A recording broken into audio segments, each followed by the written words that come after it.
Hey Brandon, so why is it not a 7 year tribulation like most Christians think?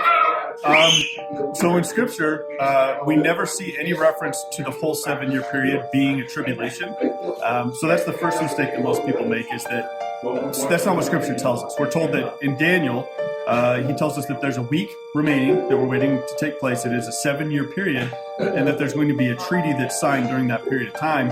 And then when you use Revelation and Thessalonians and everything else that we see in Scripture regarding that end time 7 year period, we see that around the halfway mark, as Jesus tells us in Matthew 24, that's when the Great Tribulation begins. Specifically, if you actually look into Revelation, we could reasonably say that the first 3.5 years most likely won't be something that most Christians could consider tribulation against them.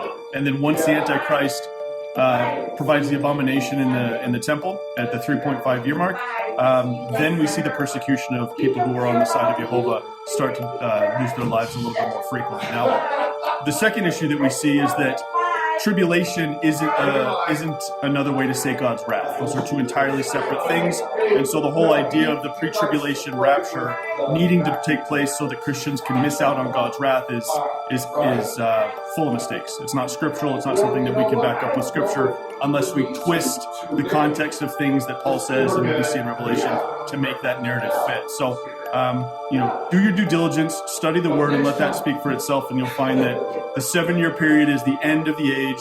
About half of that is what we consider to be Great Tribulation, and at the very, very tail end is what we would consider to be God's wrath, and that's where we see the bowls poured out.